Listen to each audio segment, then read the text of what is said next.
Assalamu alaikum wa rahmatullahi wa barakatuh. Good morning to all of you. Thank you very much, our moderator and every member of different faith, and especially the International Institute of Advanced Islamic Studies to have such an event where we need it the most. As our moderator have introduced me, my name is Muhammad Noor. I am a Rohingya.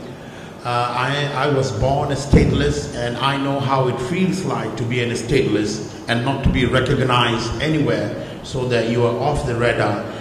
Going to a school, going to a hospital, going to any institution is a project by itself because you can't access, where millions and millions of people take it for granted.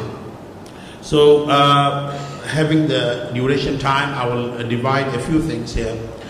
Of course, Mr. Richard has explained in a global context what is refugee and how it all comes together and how it all formulates how all we need to be taken care of.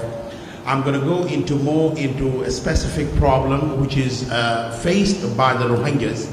I'm very sure there are our brothers facing in Syria, in Palestine, in Iraq and Kashmir and so on everywhere. So Rohingyas are basically now been made stateless for the last 3 to 4 decades, which has led to many different problems that a lot of people might not actually realize it. So there is a difference between a refugee and a stateless. A refugee is a person who just came or across the border from a persecution or from a life-threatening situation, and now he needs of shelter, food, health, and so on. A stateless person is a product of the refugee itself, like those people who long ago went out from Burma, like those people who migrated to Malaysia, to Bangladesh, to Saudi Arabia, to Thailand, and their children are born there, and their children are born there. So they are not directly in need of any like shelter, house and all this, but they are stateless. So Rohingyas are now facing a multi-generation statelessness, which is not being addressed in many contexts. So one of the arguments that I would like to present here is that the international community, the NGOs and all this, trying to pressure Burmese government to take the people that came out from Burma. What about the people that born in Malaysia? What about the people born in Saudi Arabia? So Burma is not even willing to accept those people who born on Burmese land or who just came out 2 months ago from Burma. So they are just willing to take the media bullet, for a couple of another decades maybe, so to eradicate all those people who born in Burma. And now the problem now will be on those people who born in Saudi Arabia, who born in India, who born in Thailand, who born in Malaysia. They will say, this is your problem, it might come.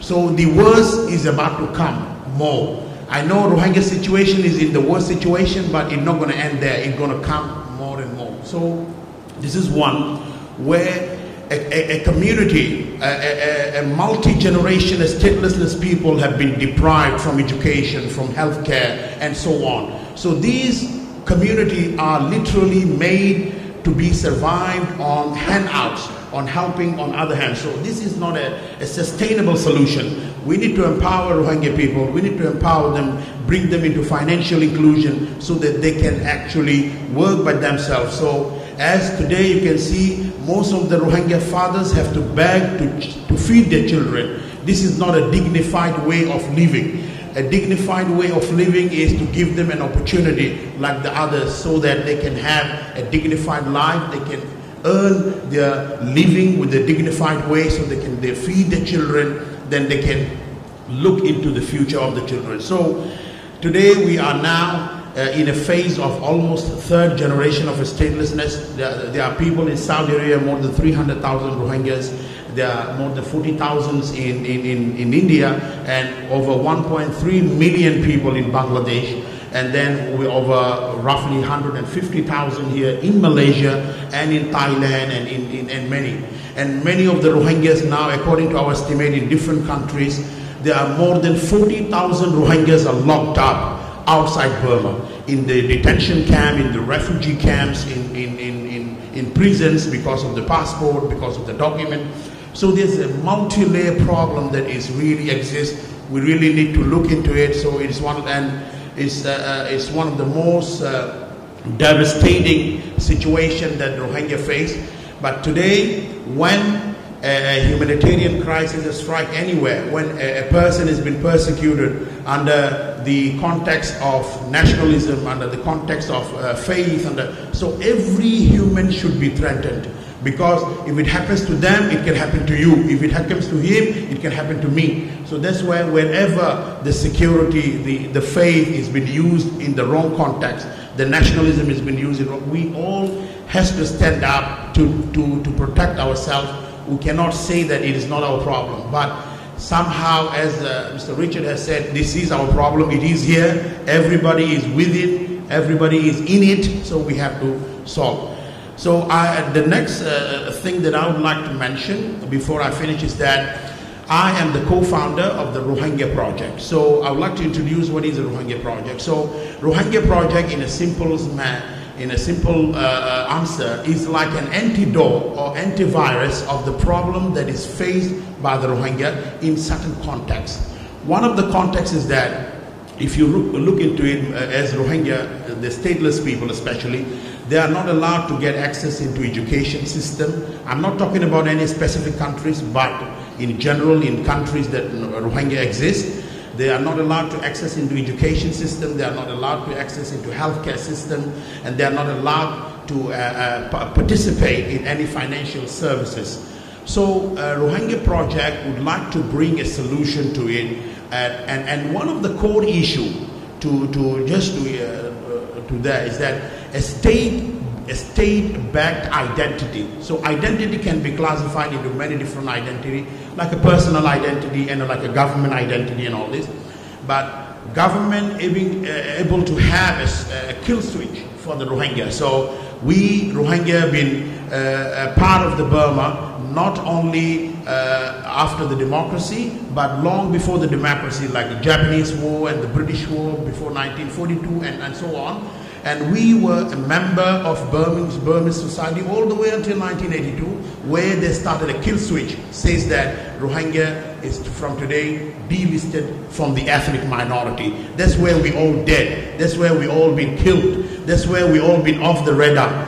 But now, the problem is now got into so much complicated. That's why identity is one of the core issue of the problem. So what we like to do is, the way technology has revolutionized the world. There was a time when you want to send out a video in a national TV, you need to know someone and he need to know someone else to get to an editor to get your video published. But today, if you have a mobile phone and you have a YouTube, you can be next celebrity, you can be next star. So technology has break a lot of bureaucracy, a lot of all this multi-layer bureaucratic problem. And today, those was the days when you can't even send a message to a person above you. Today, you can send a message, a tweet to a president, to anyone in the world. Whether they look at it is a different matter. So technology has brought many solutions. So in the Rohingya project, we are trying to propose a solution called the blockchain technology, where blockchain technology has implemented so many things. One of the currency, cryptocurrencies, and then so many other applications are there. But blockchain is a technology, it's called a decentralized technology that caters and used for many various things. So we would like to bring a solution into the Rohingya community using a blockchain technology, where a digital access key will be given for the Rohingya community to access a financial platform where there will be many financial applications, such as banking institution will be involved, P2P lending will be involved, microfinancing for the small projects. This is where we are talking about the sustainability. This is where we're talking about the importance of giving a tool for sustainable things. That's how. So the core issue is a digital access or a digital identity to access into the financial platform where people can operate many different type of things. So before I'm moving on from that particular topic, I just would like to give an example how difficult it is for a Rohingya to participate in current economy. There are many Rohingyas who have managed to get through, some get some of the basic education through UNHCR school or through many NGO school and all this. So these people sometimes are being hired by the international media like Al Jazeera, Reuters and all this. So sometimes when they are asked to do a service like a translation, I'm just giving an example, like a translation, once the translation has been done, if they want to pay from New York to Kuala Lumpur, from Berlin to Bangladesh, even Western Union does not accept money for the Rohingya people. That's how it is difficult. Forget about the banking institution. Just a P2P money remittance are not allowed because of the legal issue and because of the bureaucratic wall and so on. So we're trying to break that financial barrier using a digital access key to a digital platform where range of financial things, and later on through this digital access maybe we will open to many different institutions like education and so on, but not limited to the Rohingya. Once we are done with the Rohingya project, there are many other stateless people, our brothers and sisters all across the globe, where we would like to give this open source solution to the rest of the world where refugee can participate, where stateless people can participate. So I'd like to end. So this is the project is all about. If you want to know more, maybe we can talk after the session. But I would like to end with a few words, which is very important. Every religion is like a flower, and these flowers should not be, smashed because you don't like it, because this faith doesn't like that faith. So it's like God has created this beautiful garden, and each religion is a flower of a different color and smell and shape. So to make a garden, you do not need just leaves, but you need different type of flowers and colors and shapes. So we are the flowers of that garden, and we are the guardians. So we need to guard our garden so that this can prosper for our next generation. Thank you very much.